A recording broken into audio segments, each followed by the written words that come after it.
demokratske zajednice, ostvarenje imovinske koristi na način opisan pod točkom 3, odgovorna je za kazneno djelo protiv službene dužnosti, zlouporabom položaja i ovlasti, opisano u članku 337. stavak 1. i 4. Kaznenog zakona, a kažnjivo po članku 337. stavak 4. Kaznenog zakona u svezi članka 3. stavak 1. Zakona o odgovornosti pravnih osoba za kaznena djela. 7. okrivljeno trgovačko društvo Fimi Media d.o.o. ostvarenjem imovinske koristi za sebe i druge na način opisan pod točkom 4 odgovorno je za kazneno djelo protiv službene dužnosti, zlouporabom položaja i ovlasti opisano u članku 337. stavak 1. i 4. a kažnjivo po članku 337. stavak 4. Kaznenog zakona u svezi članka 3. stavak 1. Zakona o odgovornosti pravnih osoba za kaznena djela. Hvala.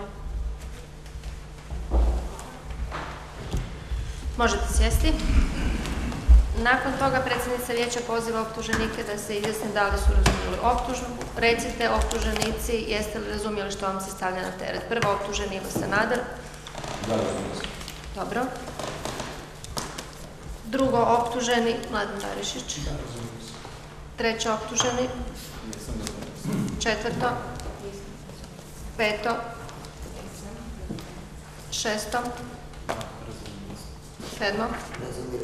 Navode da su razumjeli optužbu. Predsjednica vijeća objavljuje da su se prvo optuženi Ivo Sanader, treće optuženi Ratko Maček i predstavnik šesto optužene Hrvatske demokratske zajednice ranije očitovali da se ne smatraju krivima, a drugo optuženi Mladen Barišić, četvrto optužena Branka Pavošević, peto optužena Nevenka Jurak i predstavnik sedmo optuženog trgovačkog društva Fimi Media d.o.o. su se očitovali da se smatraju krivima. Nakon toga optuženici pozvani u smislu odredbe članka 416 Zakona o kaznenom postupku da se očituju ponovno optužbi navode prvo optuženi Ivo Sanader. Recite da li se vi smatrate krivim? Gospođo predsjednice vijeća i članice vijeća, ne smatram se ni po jednoj točci optužbe krivim i smatram da je konstrukcija. I to ćemo dokazati postupkom. Izvolite sjesti. Drugo optuženi Mladen Barišić. Da, smatram se. Smatram se krivim. Treće optuženi Ratko Maček. Poštovana predsjednica sudskog vijeća, ne osjećam se krivim. Izvolite sjesti. Četvrto optužena Branka Pavošević. Poštovana predsjednice, osjećam se krivim. Smatrate se krivom. Peto optužena Nevenka Jurak. Osjećam se krivom. Smatra se krivom. Damir Sesvečan, predstavnik šesto optužene Hrvatske demokratske zajednice. Ne. U ime pravne osobe. Ne smatrate se krivim. Marica Ivanković, predstavnica sedme... U zavisnosti od krivnje gospođe Peto okrivljenja smatrate se krivim. Obzirom na odluku suda, u ovom trenutku prekida se izravni prijenos glavne rasprave nakon očitovanja optuženika o krivnji. Dakle, to je ono što se tiče javnosti. Pozivaju se stranke da održe u smislu odredbe članka 417 Zakona o kaznenom postupku uvodne govore. Zamjenica ravnatelja USKOK-a Željka Mostričak u uvodnom govoru navodi. Recite, imate li uvodni govor u pisanom obliku? Želite ga odmah da vam predam ili... Možete ga predati, da.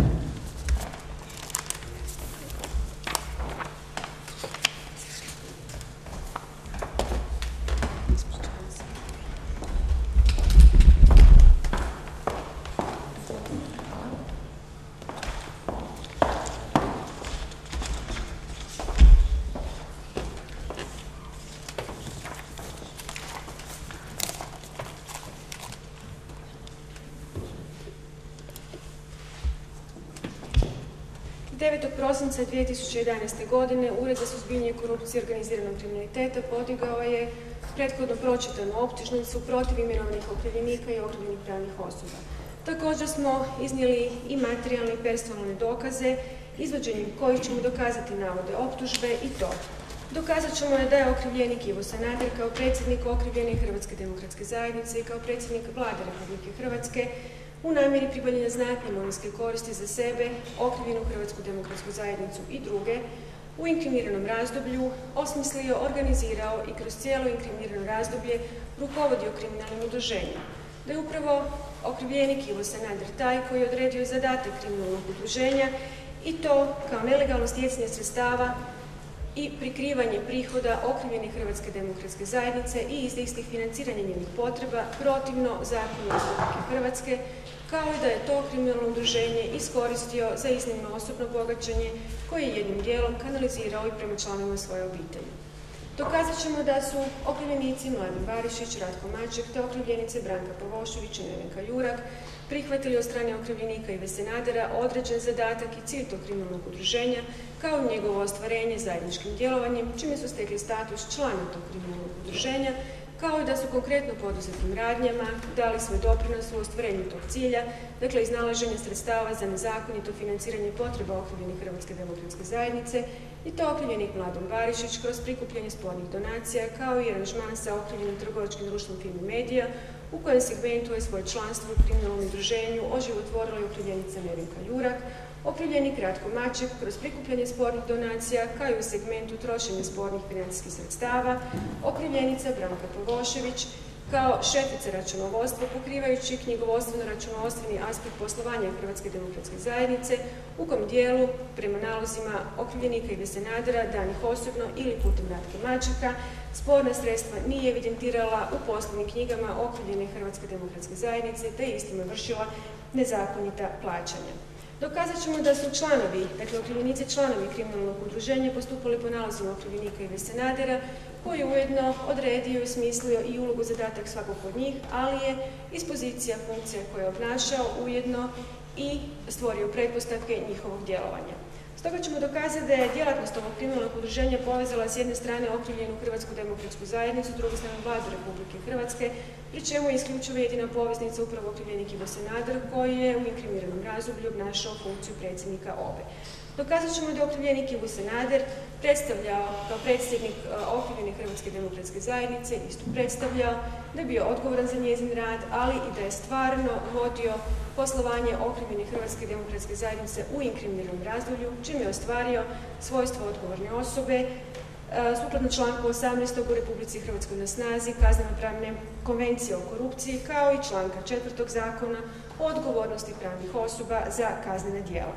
Dokazat ćemo da je okrivljenik Ivo Sanader upravo s te pozicije organizacijski rasporedio članove ovog kriminalnog udruženja na funkcije koje su ključne za financijski život okrivljene Hrvatske demokratske zajednice, i to Mladena Barišića na mjesto rizničara, Ratka Mačeka na mjesto direktora izbornih kampanja, odnosno okrivljenicu Branku Pavošević na mjesto šefice računovodstva okrivljene Hrvatske demokratske zajednice, čime se s jedne strane omogućuje nadzor nad kompletnim financijskim poslovanjem okrivljene Hrvatske demokratske zajednice, ali istovremeno kroz izvršavanje naloga koji im je davao omogućuje da isti zapravo ostvare zadani cilj kriminalnog udruženja.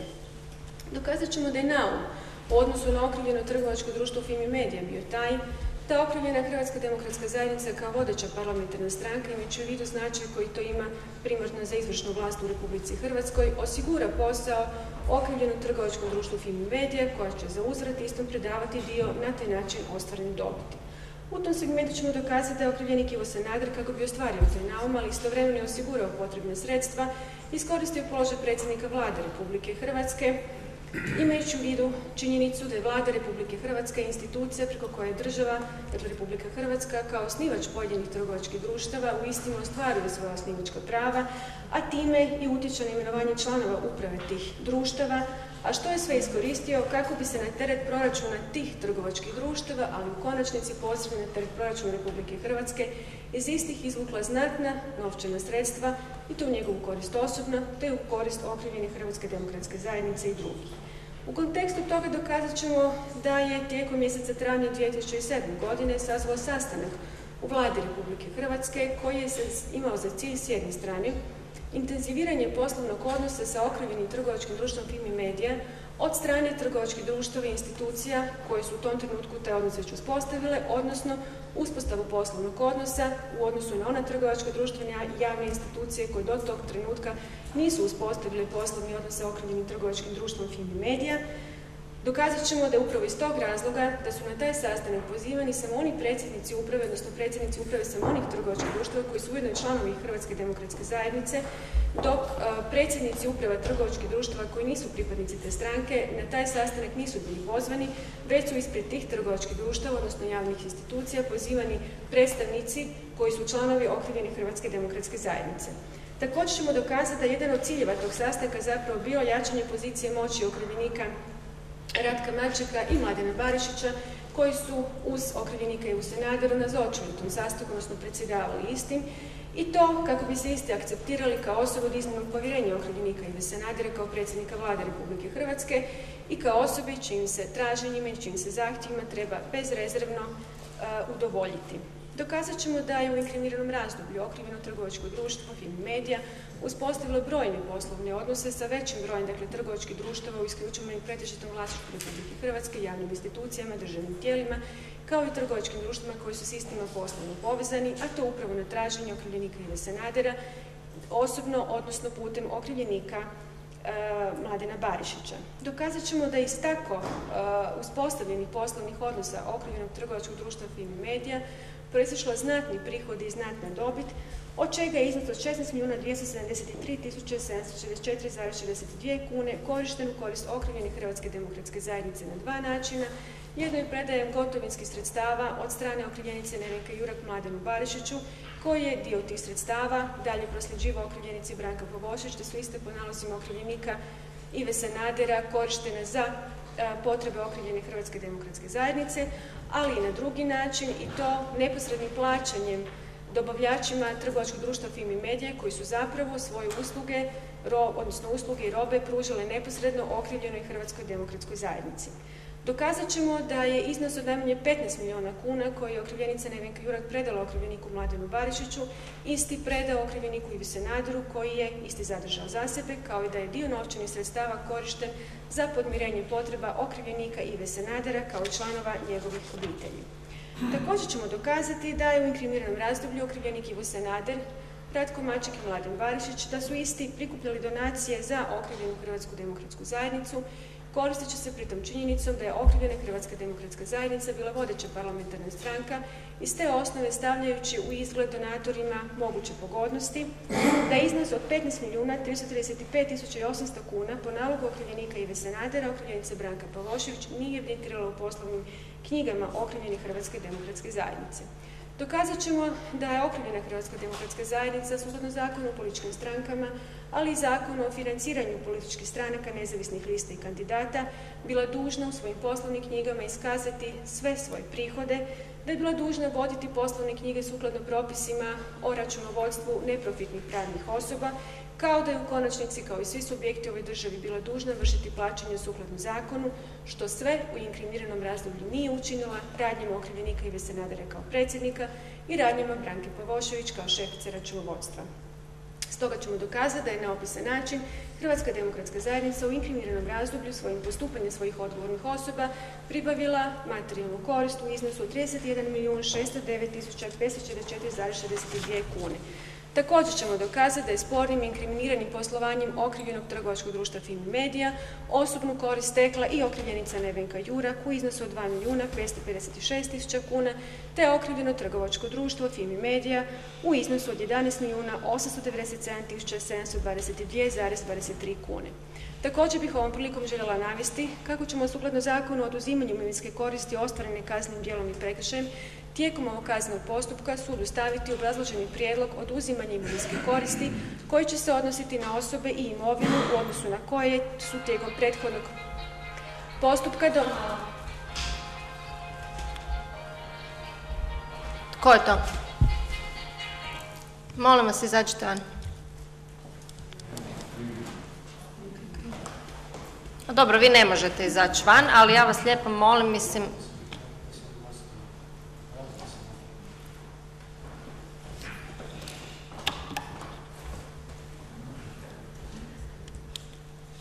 Prostite, kolegice.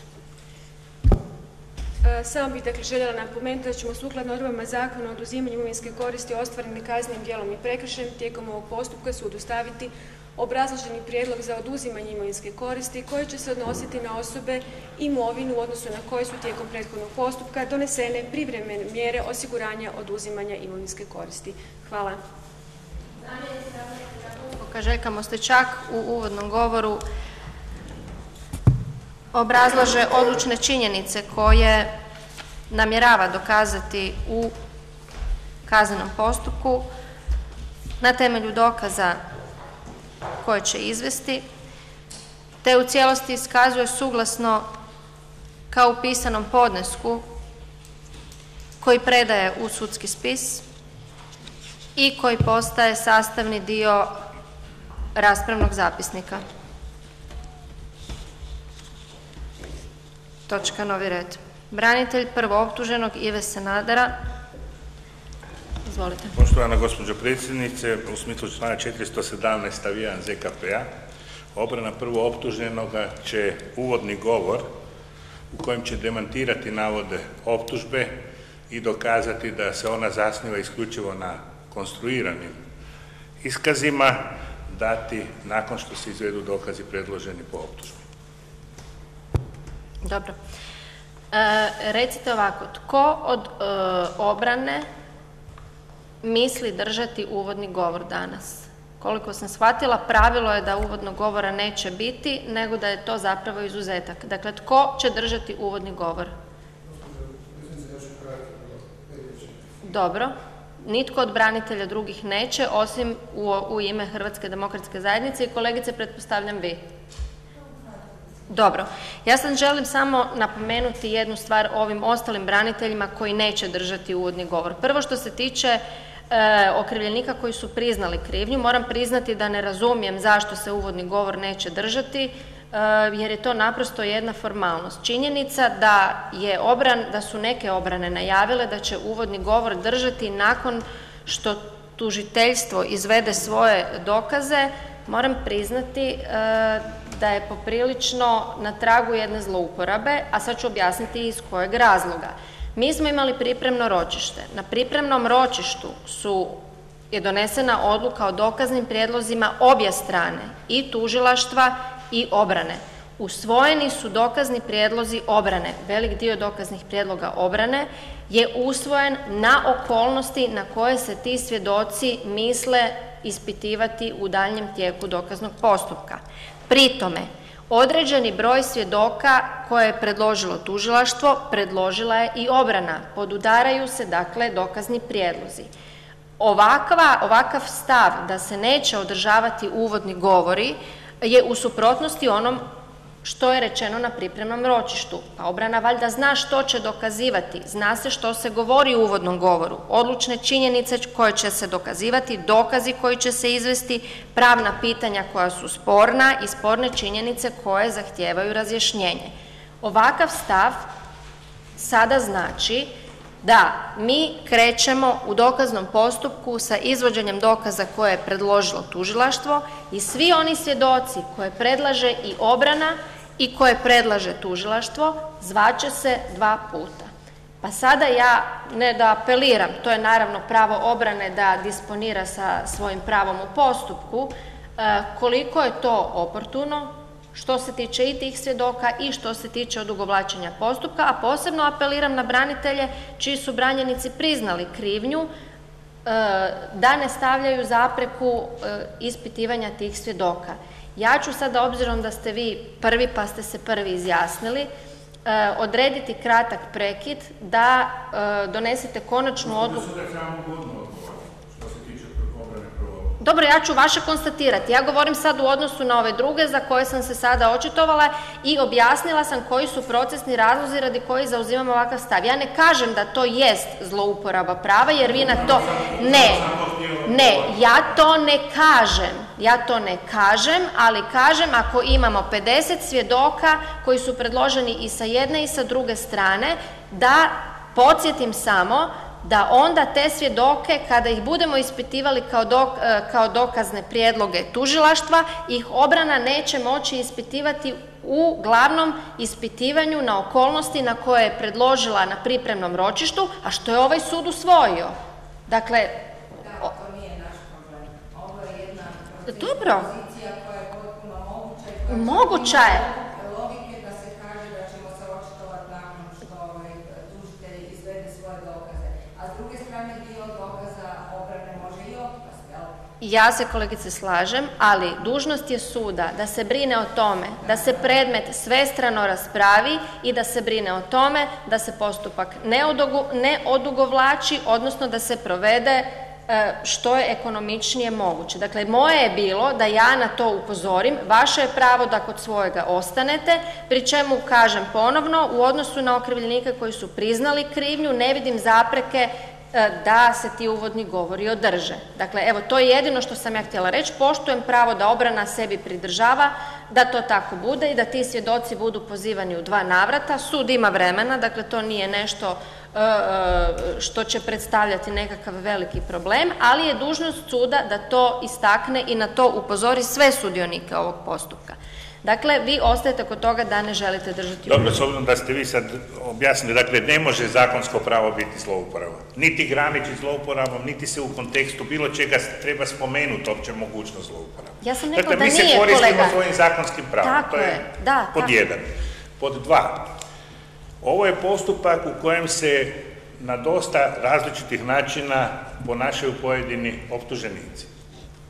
I obrana prvo optuženog jednostavno je zauzela takav stav da će svoju obranu dati naknadno. Mi nismo dužni se opravdavati zbog čega to radimo, ali to je uvjetovano jednim neuobičajenim načinom postupanja do sada. Neću reći nezakonitim.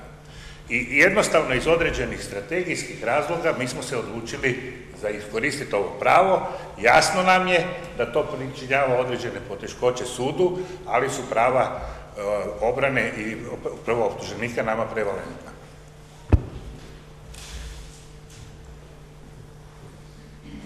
Branitelj prvo optuženog Ive Sanadera, odvjetnik Čedo Prodanović, navodi da će sukladno odredbi članka 417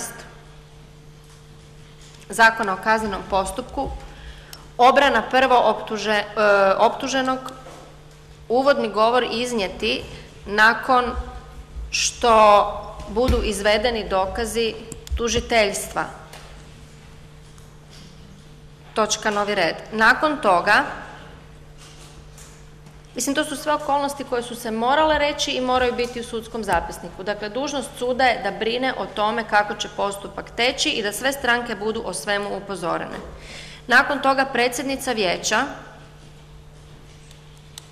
ističe da imajući u vidu dokazne prijedloge koji su usvojeni na pripremnom ročištu, pri čemu naročito činjenicu da velik broj svjedoka koji su predloženi od strane optužbe predlaže i obrana, zarez, pri ovakvom stavu da obrana neće iznositi uvodni govor prije nego li budu izvedeni dokazi tužiteljstva, znači da ti svjedoci neće moći biti ispitani kroz jedno ispitivanje, već će se morati pozivati u 2 navrata, zarez, dakle, kao svjedoci optužbe, a potom i kao svjedoci obrane.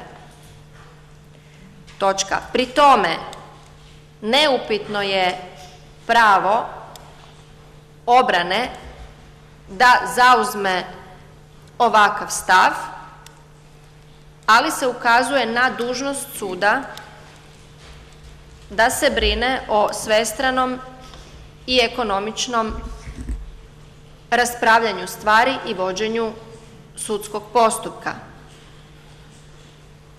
Točka. Nakon toga, novi red, je to. Nakon toga branitelj prvo optuženika pojašnjava da zbog specifičnog tijeka ovog postupka i neočekivanih nagodbi, kao i najava koje se spominju u pogledu eventualnih nagodbi, obrana prvooptuženika zauzima ovakav stav iz strateških razloga, a prvenstveno radi zaštite interesa obrane prvooptuženika. Točka, novi red. Branitelj drugooptuženog, recite onda da li ćete vi... Izvolite.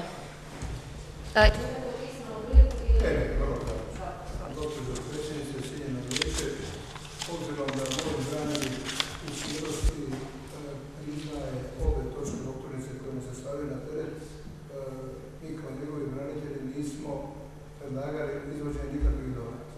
Međutim, tijekom dokaznog postupka ćemo se truditi da iz dokaza koje je predložilo Državno odvjetništvo, a i branitelji i ostali okrivljenika, da dokažemo da je naš branitelj govorio istinu i da je omogućio lakše vođenje ovog postupka, naravno u cilju olakotnih okolnosti kod donošenja konačnog. Hvala te sve. Branitelj drugooptuženog Vladimir Barišić, odvjetnik Anton Magalić, u uvodnom govoru navodi da obzirom na cjelovito priznanje njegovog branjenika, kao i činjenicu da obrana drugooptuženika nije predlagala nikakve dokaze, će cilj obrane drugooptuženog u dokaznom postupku biti utvrditi da je isti govorio istinu, te da je načinom iznošenja svoje obrane u bitnome pridonio i olakšao utvrđivanje činjeničnog stanja u ovom postupku, a sve u smislu donošenja konačne odluke u ovom predmetu. Točka. Drugooptuženi Mladen Barišić, recite da li se vi pridružujete, imate li što za dodati ovome što je rekao vaš branitelj? Ne, nema ništa za dodati. Drugooptuženi Mladen Barišić pridružuje se uvodnom govoru svog branitelja i nema drugo što za dodati.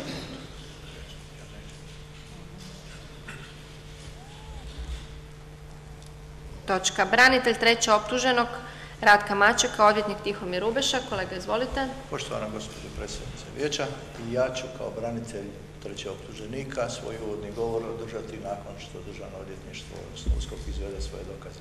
Cijenim da je to u interesu obrane trećeg okrivljenika i mislim da respektirajući ekonomičnost postupka moramo dopustiti da obrana bez ikakvih pritisaka ima pravo procjene kada će se koristiti nekim institutom koji mu zakon daje u ruke.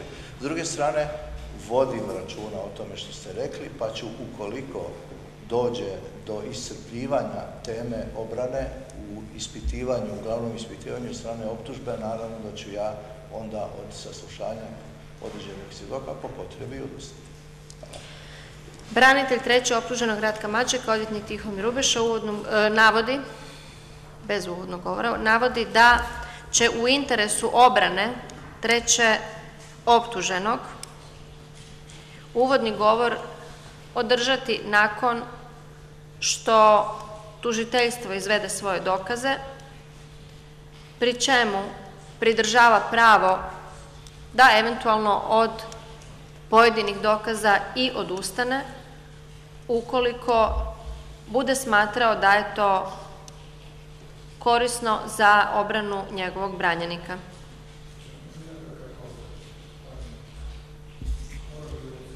Aha, evo sad ćemo napraviti pauzu, samo da vidim kolega Cahun, da li ćete držati ili nećete?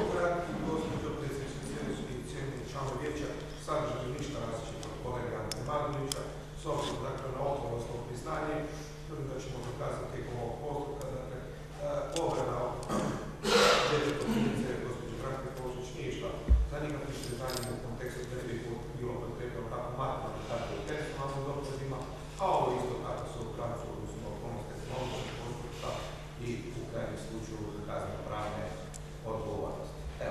Dobro. Branitelj četvrto optužene Branke Pavošević, odvjetnik Davor Cahun, u uvodnom govoru navodi da u dokaznom postupku će obrana četvrto optužene dokazati kako je obrana četvrto optužene potkrepljena i materijalnim dokazima,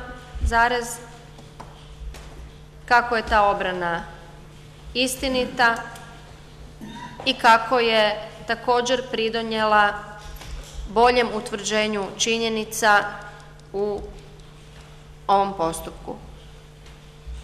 Recite, gospođo Pavošević, vi se pridružujete ovome što je rekao vaš branitelj. Pridružuje se uvodnom govoru svog branitelja i nema drugo što za dodati.